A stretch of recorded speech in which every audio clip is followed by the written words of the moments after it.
Hello, Zeds and Allens, and welcome to a very special edition of A Zombies to Aliens. I guess you can say this is like our inaugural Adventurecast, or as yet to be named Tabletop Gaming Cast. I'm Trey Williams, aka Galaxoid, aka New Vegas Wandering Alter Ego, your Aussie veteran ranger. With me today is Tyler Scott, aka Tide, aka Tide Anubis. We got a lot of names. Creator of Zed and Allen, and our resident tabletop gaming enthusiast. Hello. Hoi hoi hoi. Today we have a very special guest with us. You may have seen him in the 2008 documentary The Dungeon Masters, or played a version of his dystopian future Hot Chicks, the role-playing game.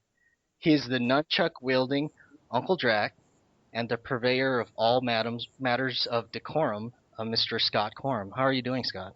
Doing fine, thank you. Cool, cool. Happy Easter, of course, again. Happy Easter. Okay, so actually, I mentioned nunchucks. Can I ask you about the nunchucks? Because Ask me about the nunchucks. like as a child of the '80s, I grew up believing nunchucks were the baddest weapon in the world. So like it was like playing guitar in the '70s. You kind of had to learn it. What are your thoughts? Um, I had some very formative years in the 80s. My brother, 13 years older than I am, and he studied the martial arts, so he had his pair of nunchucks and practiced with them. And it just seemed the most natural thing in the world. I've been a big Bruce Lee enthusiast for most of my life, Hmm. and so if you've seen any Bruce Lee movies, you have to pick up a pair of nunchucks at some point in time. It's Oh, like a law. absolutely, absolutely. And I wish the your vlog that you had about the lightsaber nunchaku was amazing. I can't believe how in depth you go into it. It's so in depth. It's awesome. Yeah, it was very enjoyable. Um, Very enjoyable video. But I wish I had. You mentioned the Okinawa martial arts, and you mentioned tonfa, sais, and nunchucks. I wish I had them over here, but like they're just in my closet. I swear. I studied all of those before the Turtles came out. So Right. before Teenage Mutant Ninja Turtles, I already knew all their weapon forms. It was kind of nice. Which kids nowadays they see that and they're like, wow, sais? What are those? So of course they don't get the best version of the turtles, unfortunately. No, it's all still available though. So if they do a little digging, they can find it. I agree. So first off, I'd like everyone to know a little bit more about your origin story, so to speak. Can I ask you about how you grew up? Where are you from? Sure, sure. I was born in Long Beach in 1968. Lived in California till 1976. Um, my dad was a manager at McDonnell Douglas, and he got transferred to St. Louis in '76. So moved cross country and lived in the Midwest for gosh until 1990. Mm. Um, so it was parochial school until I couldn't stand it anymore, which is about sixth grade, and then I started going to public school and spent most of the time with undiagnosed learning disabilities. Um, Especially in the Midwest during that point in time, they'd never heard of the term ADHD. Hmm. So if you had those problems, you were just lazy, stupid, and misbehaved and needed to buckle down harder. Uh, Eventually, those got diagnosed and allowed me to work with them. And I actually, when I started college, junior college at St. Louis Community College at Merrimack, and was part of their program, outreach program to high schools and junior highs that instructed people on coping with learning disabilities. During that time, I picked up my communications degree and discovered that this role playing thing that I've been doing for years, because my dad started me on Traveler as my first real game.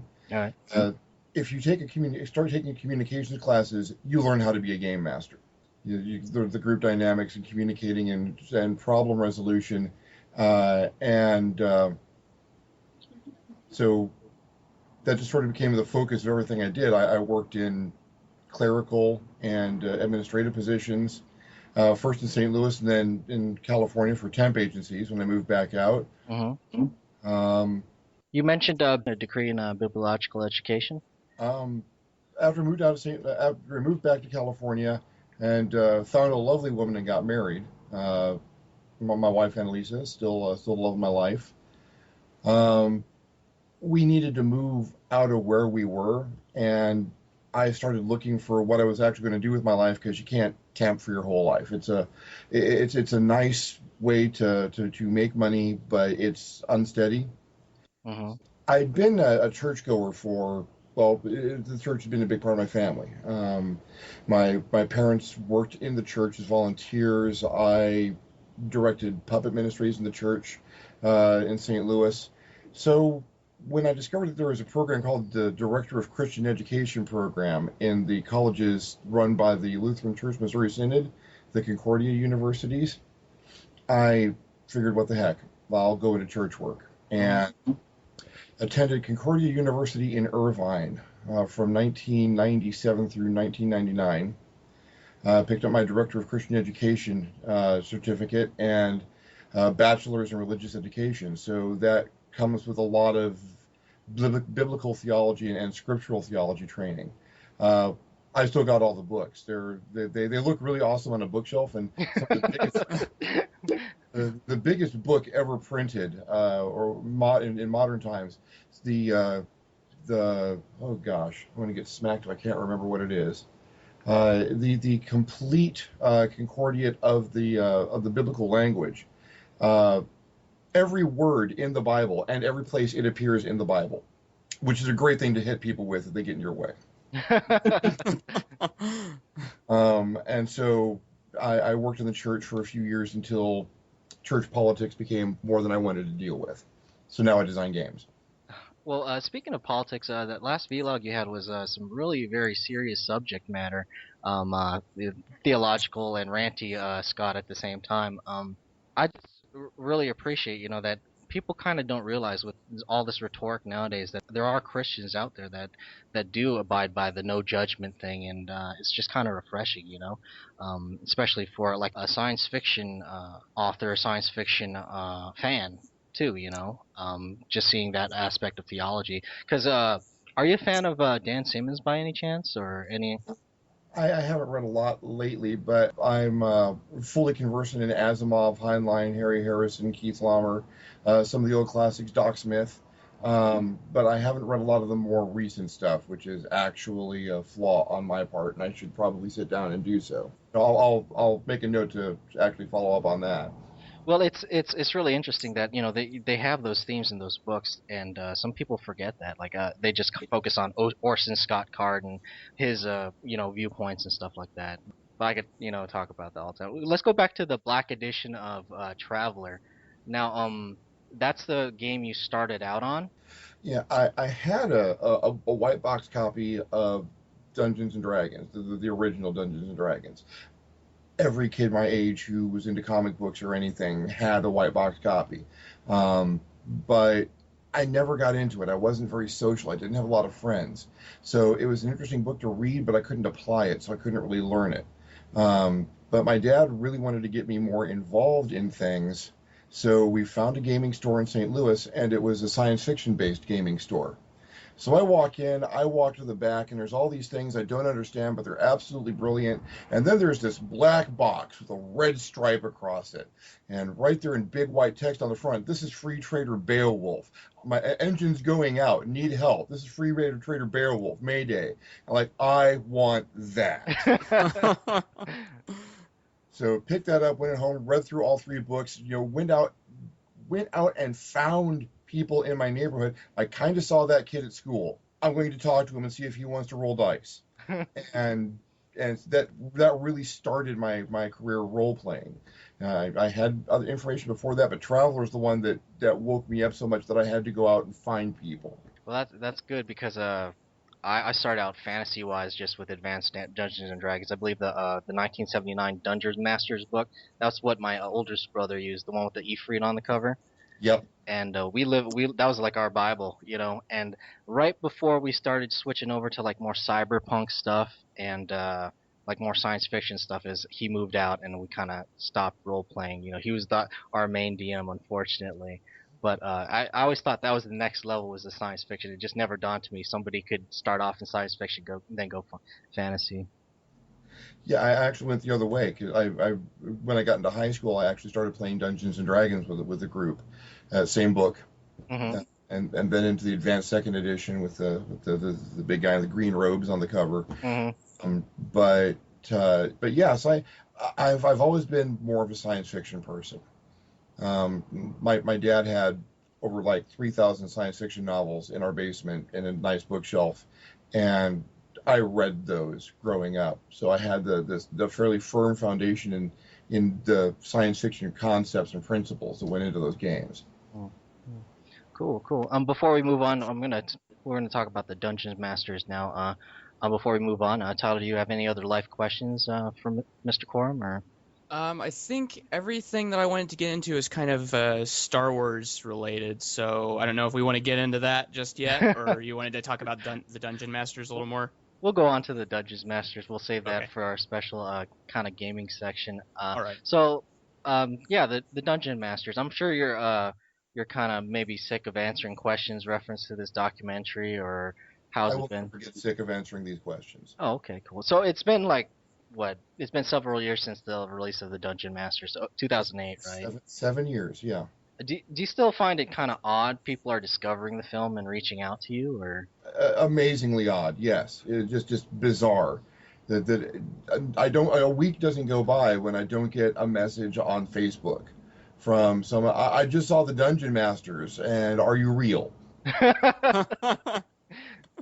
I have to admit it. I found it on. It was on Hulu. I think was the first time I watched it. So, and it was one of those things that just pops up as suggestions. Hey, you watched the King of Kong?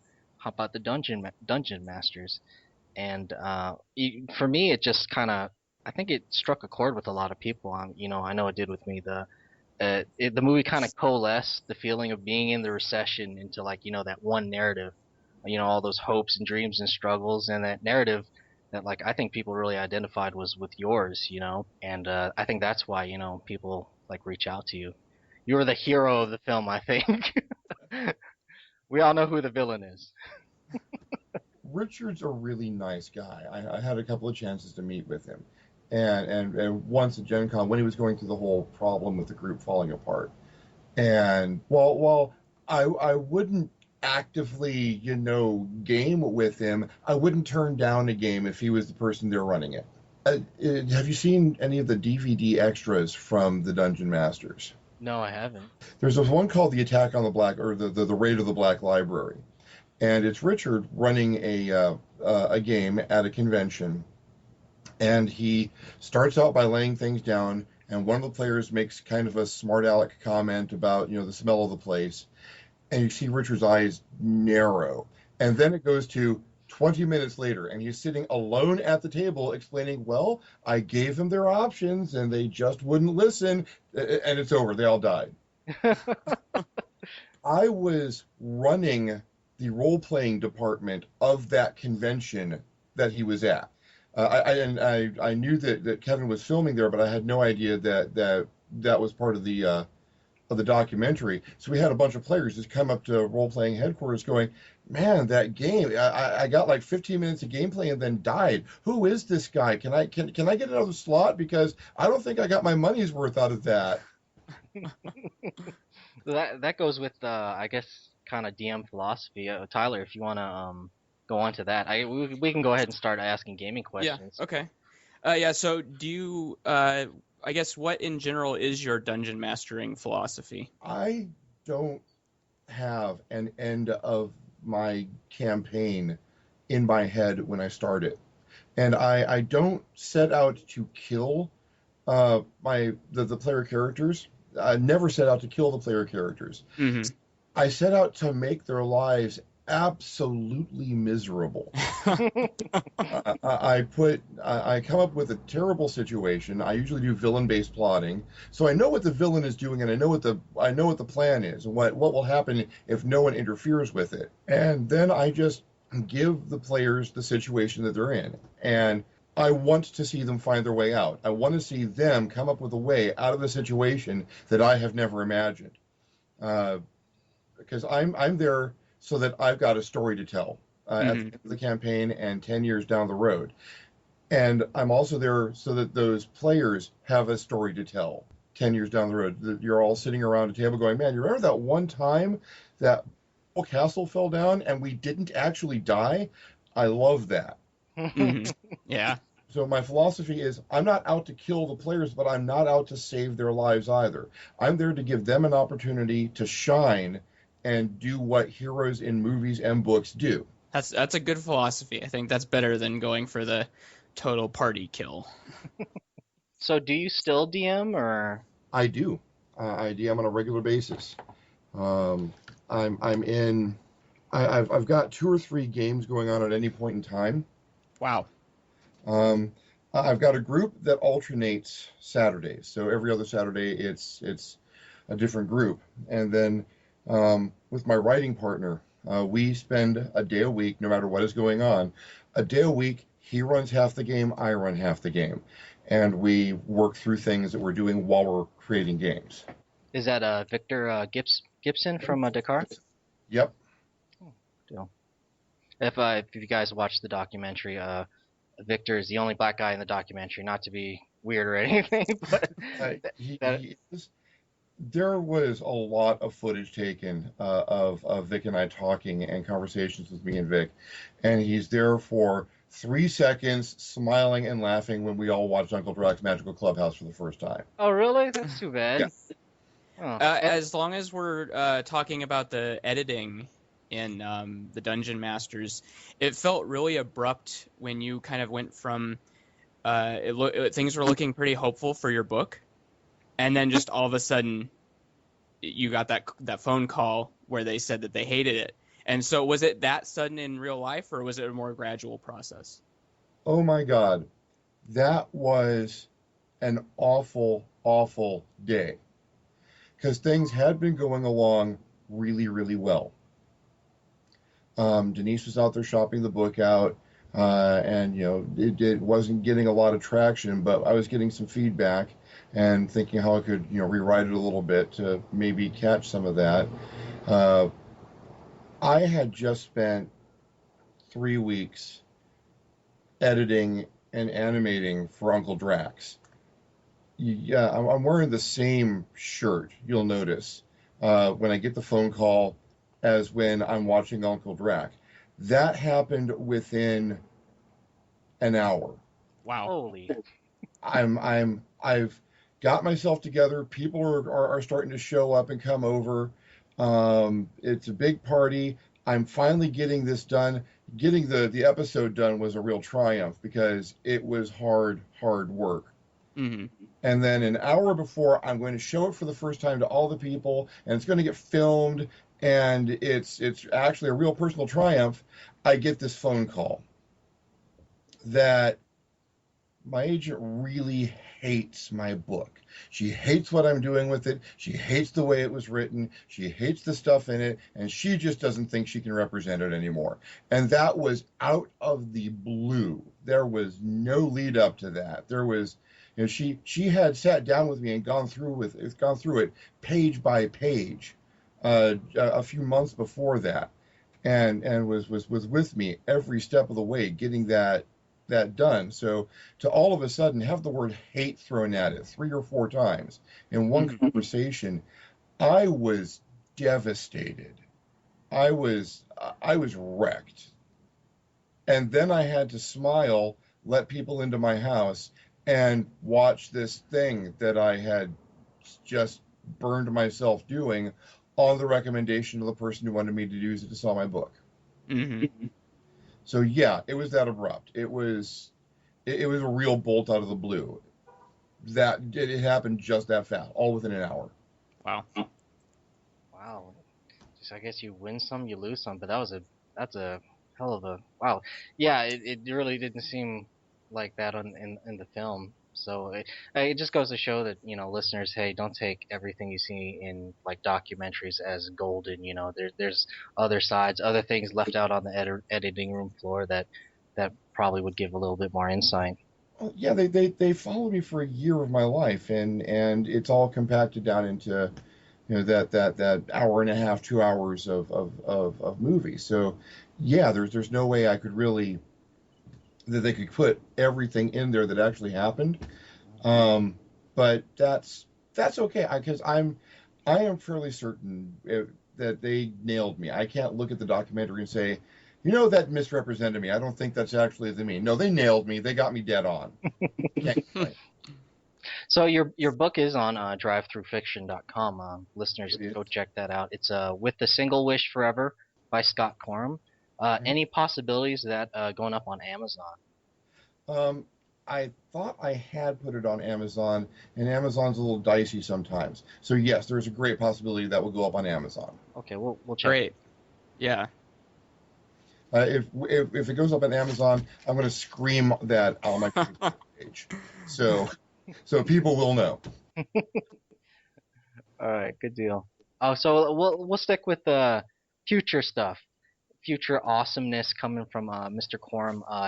Dakar Unlim or am I pronouncing that wrong? Dakar, and it's Dakar is how I usually say it. Okay, Dakar Unlimited. I've been scrolling through some reviews of Hot Chicks, the RPG, and it seems to have great reviews. People seem to like it a lot. It's a more mature title, correct? Can It you want to is. explain? It's it started out. I was looking for a project. I've been doing the digital art for forever, and I put out some paper standees, because that seems simple enough. And they, I put out a set of hot chicks and a set of hot dudes, and I sold a bundle of copies of hot chicks and 2 copies of hot dudes. Cool. So I put a whole bunch of them out, and I had to put up some art books and some bigger pictures, and a narrative started suggesting itself. So I'm like, you know what? I want to make a bunch of pictures. Why don't I write a joke RPG? Why don't I write an RPG that's just a bunch of pictures of hot chicks and some rules so people can roll dice and look at pictures of hot chicks? And I already had a product out there called Hot Chicks. It was just branding. And I can't write a simple RPG, or at least I couldn't, because I started to vent. I started to everything I'd ever had a problem with in a role-playing game, because this was right at the time that the Curse of the Fourth Edition hit. Yo. Fourth edition D&D, fourth edition Mage, fourth edition GURPS, fourth edition World of Darkness. They all came out during this period, and I'm going to editorialize a little bit. They all sucked. In comparison, and then Cyberpunk 23X came out, and I read it front to back. I cried for a day, and it's like, no, I can't write a simple role-playing game. I've got to take everything that I know how to do right, and I've got to put it in one place, so that somewhere there's one place where I know everything is good and proper. And I couldn't stop writing. The thing is almost 500 pages long, Wow. which is it's too long for one book. The size of it's intimidating to some people. The fact that it is a mature product because it's based around hot chicks. I spread the difficulties for characters around pretty evenly gender wise actually in the book. It's about aliens and demons and human greed combining to despoil the earth and corrupt the soul of mankind, and the hot chicks are the most valuable commodity out there, but they go after hot dudes as well, and the hot chicks need to pick up guns and develop superpowers and stop it from happening. And the world got very detailed, and I couldn't not put something into it. I didn't want someone to pick up the book and go, the book was nice, but it didn't have something that I needed in it. I couldn't stand that. So because they just split D&D up into 3 different books and GURPS into 2, and I'm like, no, all one book. It has to be one book. Just buy one book. So it's got all the equipment and all the superpowers and all the magic and all the bionics and all the vehicles, and that makes a really big book. But I'm very proud of it. Actually, it was more mature in a couple of ways than I planned for it to be. The material in it got to be more in depth and advanced, and actually dig into some philosophical issues like what happens if you create an intelligence or create a life? Does it have a soul? Does it have a destiny? And then I've written over 100 supplements for it since it came out. because I was not been able to finish exploring that world. I'm writing the last book in Hot Chicks right now. Cool. I'm going to advance the timeline, and I've got a new system out, the Destiny, the Victory system, which is a core rule book for running in any era of play, but it's just the basics. There's no world information in it. It's a multi-genre system. Mm-hmm. I'm going to write a supplement for that called Destiny 2025 that is Hot Chicks moved forward Cool. Cool. into the future with the storyline and the characters advanced. Well, for a 500-page book, 1995 is a pretty good deal, considering it's just, you get that one book, unlike D&D where you have to buy all those adventure packs and all that stuff. 1995 for the PDF copy. Mm-hmm. I put it up on Lulu.com, print on demand service, and the black and white copy is close to $100. Oh. What? I have a choice. If I chose the profit margin that I make on the PDF and said I'm not going to go for a bigger profit from this book.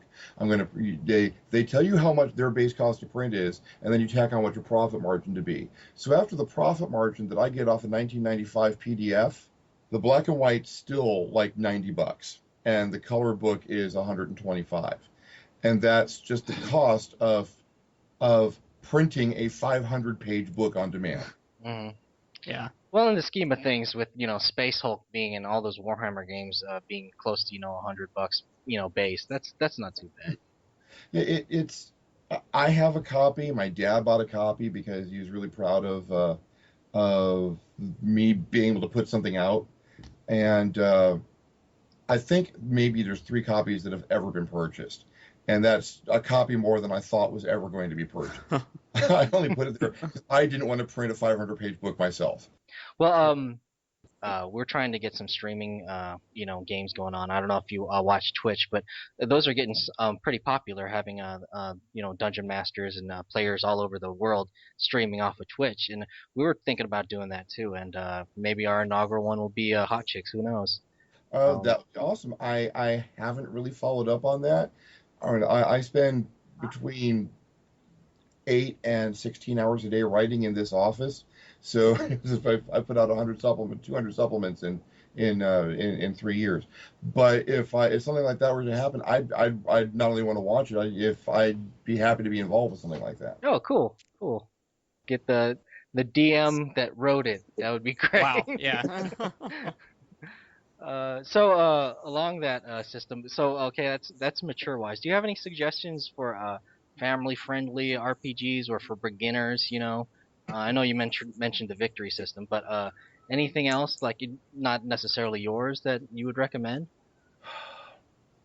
If you're starting off and you want to be really family friendly, there is a role playing game put up by Steve Jackson Games a few years ago called Toon. And it is the role playing game of the cartoons of the 60s and 70s. With all of the rules for doing anything you've ever seen in a Bugs Bunny cartoon. And Tom and Jerry. And I played that for years with people. And it can be, if you're with the right group of people, it can turn into a mature game, which I don't know is a good thing, but it's certainly family friendly. Because it's all there's role-playing game violence, but it's very cartoony violence. You start a fight and it's just a big ball of smoke with stars and asterisks flying out of it until you see who wins. And so you don't have the 15 hit points, head flies off, blood everywhere kind of situation. Aside from that, I think that any role-playing game can be family friendly depending on how you run it. A lot of it's up to the hands of the GM and how they're going to handle it, what situations they're going to put into it, and what situations they're not. Because the family friendliness comes out of storyline. Yes, you might be able to resolve this with violence, but you can usually find ways around violence. And injecting that kind of thinking into a role-playing game makes it not just more family friendly, but also a little bit more challenging. I don't want to get into a fight because I think violence is wrong. How am I going to handle this? Mhm. And start making bluff checks and trying to think of ways around puzzles and how you can handle this without um, doing the things that make a role-playing game less family friendly. Just a GM being open to that and encouraging that kind of thought and play. Yeah, we'll make any role-playing game a family-friendly role-playing game. Hmm. Has your son played with you yet, or? Um, he is much more into his computer games. He has a copy of my of the Victory system, and he got thrown out of school early once for having it because there are pictures of guns in the book. But uh, California. what are you going to do? But he is constantly working on characters, and I'm constantly trying to think of how I'm going to challenge him because he's a little bit faster than I am, and probably a little bit smarter than I am. So I'm going to run a game for him at some point in time. He just turned 14 on April 1st, and it's about time that we roll some dice together. Uh, yeah. I'm just worried about being able to provide him something challenging enough. Cool. When I have my son is actually named Andre. Um, and when we run it, we play like a couple games. He starts trying to position himself into the DM, and he's like, okay, now it's my part of the story. Let me start talking. I'm like, wait a minute, you know. So Yeah. he wants to grab the narrative, himself. So Well, it's the whole taking turns thing. It's like, okay, you got to be God for a while. Now I want to be God. So I'm it's like, like no, no, he's an NPC. You can't make him do stuff. What are you doing? that.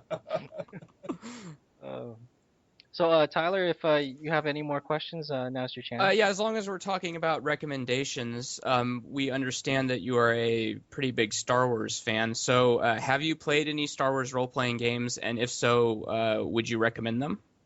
I have played every Star Wars role-playing game except the most recent. Um, the West End D6 role-playing game, which I purchased at Star Tours at Disneyland. The D6 second edition, um, the Star Wars, the D20 version that came out from Wizards and their Saga system. I haven't played the Fantasy Flight version yet. Uh, there is nothing like the original West End Games D6 Star Wars.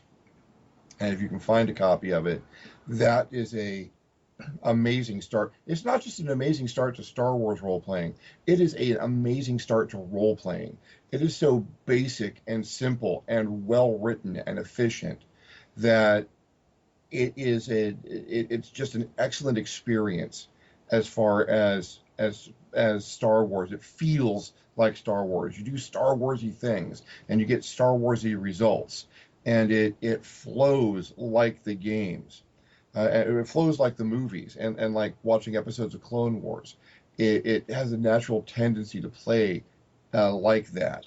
Um, the D20 versions, they kind of have to make it run on certain rails as far as the rules go, so it conforms to the D20 system. So it's good. They're a good system and it's very workable. It just ends up feeling a little bit less like Star Wars when you play with that.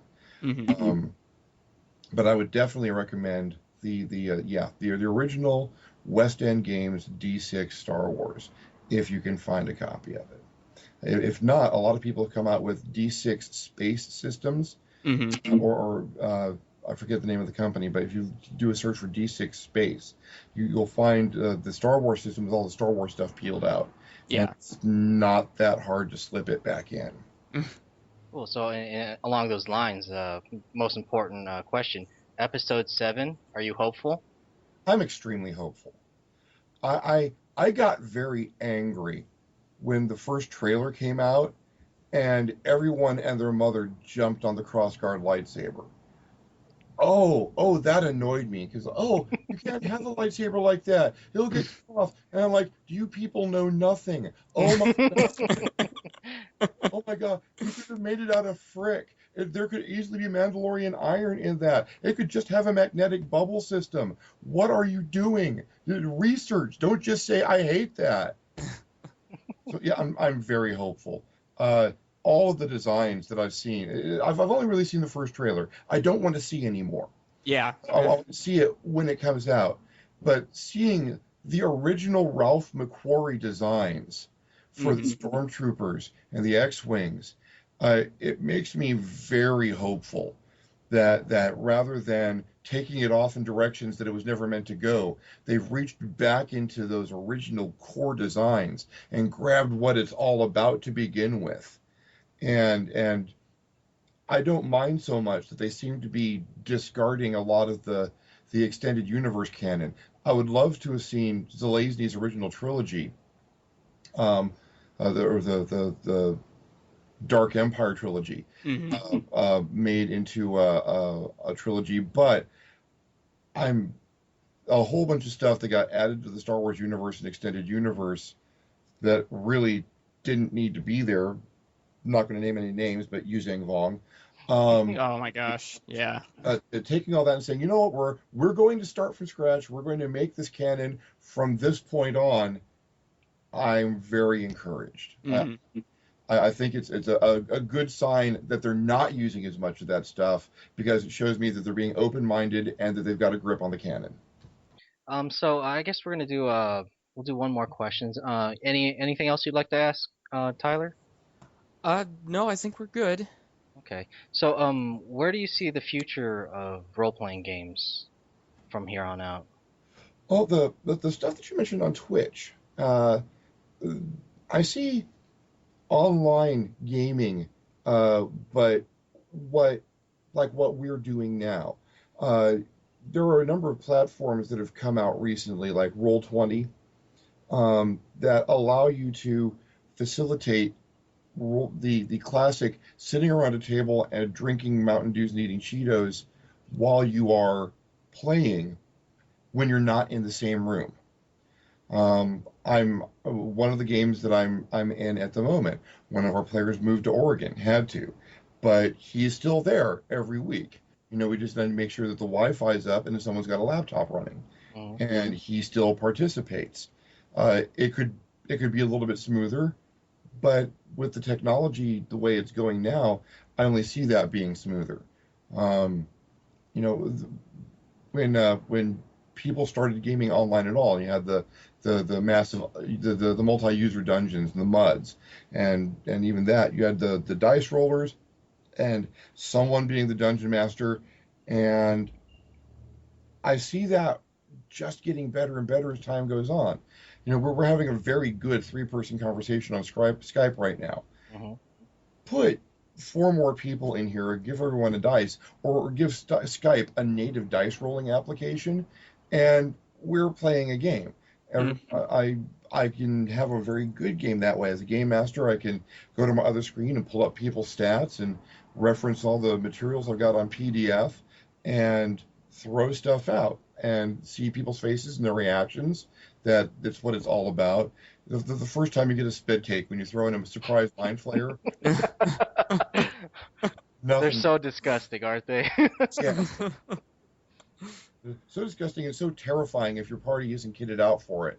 So when one just shows up out of nowhere uh, in a non-genre game, I throw in mind flayers into cyberpunk games. People could not handle it, Yeah. Oh man. and but seeing those reactions and hearing that laughter and building those stories together, but I don't have to make sure that my house is clean or that we all have the same block of schedule in the same place at the same time. Does everyone have a Saturday free? Okay, let's get online and roll dice. Um, I only see this getting better and more engaging. Um, heck, with the Oculus Rift and VR technology, I could literally just build a virtual game room or throw the situation out there and that everyone can see, look around, experience.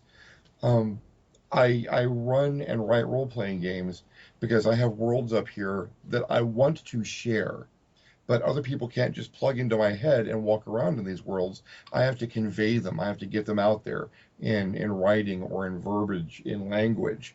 And any tool that helps me share that get other people into the worlds in my head only makes things better. So that's where I see it going. I see just these wonderful tools that have uh, they can be driven by other industries. People can get together for meetings across the world and teleconferences or telecommute from work. But all that technology works just as well for let's all sit around a virtual table, roll virtual dice, and kill virtual monsters.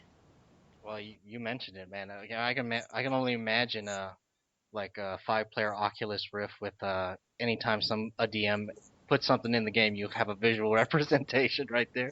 That'd be Exactly. awesome. That'd be Yeah. really awesome. It's a lot like having the miniature. It's like, okay, Hmm. you see this, and then it's just there in the middle. You can walk around it, look at it, and go, does it really have teeth that long? Yes, they're exactly that long. They Like would go into your skull twice. So, like oh look at that painting. He must have spent hours on drawing the or coloring the little like green on his teeth, man. Oh yeah, the big dragons. I used to go to like a comic castle and look at them and I'm like, oh man, I'm gonna buy this one of these. They never did, you know. So I used to collect miniatures. I was never very good at painting them. But, I wanted to have those things for the reference and to move things around. And now it's all coming into this format. And yeah, yeah, I think I see things going very, very well. You, People have to write games that people will want to play, that new players can pick up fairly easily and run with. The industry has to keep up with a demand for the games, and never again have a curse of the fourth ed. But but if everyone keeps on the same page, I think I think things are going to go absolutely wonderful in the future. mm, mm. So as we reach the end of our time, is there anything else you'd like to promote or highlight for listeners to check out?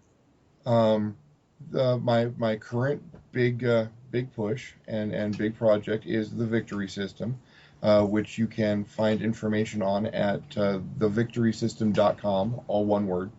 Uh, it's it's pretty much everything that I learned not to do in Hot Chicks, and a revision of all the rules from that inverted 20 system that we used for that, um, refined and pushed forward, literally allowing people to do anything they want to in a game, run any kind of game they want to play, and have the experience that they want to have when they play it. Cool. Aside from that, I am probably going to make sure I can get With a Single Wish Forever up on Amazon, and anyone looking at my Facebook page will see me screaming it in all caps when it finally gets up there. And I have not turned down a friend request on Facebook yet. And people to tag me and talk to me about the Dungeon Masters, and I love that. So I will take a moment to promote myself. If anyone wants to talk about it or ask me questions about role playing games or nunchucks or lightsabers, I'm there and consider myself a resource. Cool. All right, so that's about gonna do it for us here at Zombies to Aliens. Please check Scott Corum's blog and website, mattersofdecorum.com. Subscribe to his YouTube channel, Uncle Drac with a K. Browse his products at Dakar Unlimited or drivethrurpg.com, and stay tuned with us at zombies to aliens.net, where we like you for your brains. Take care.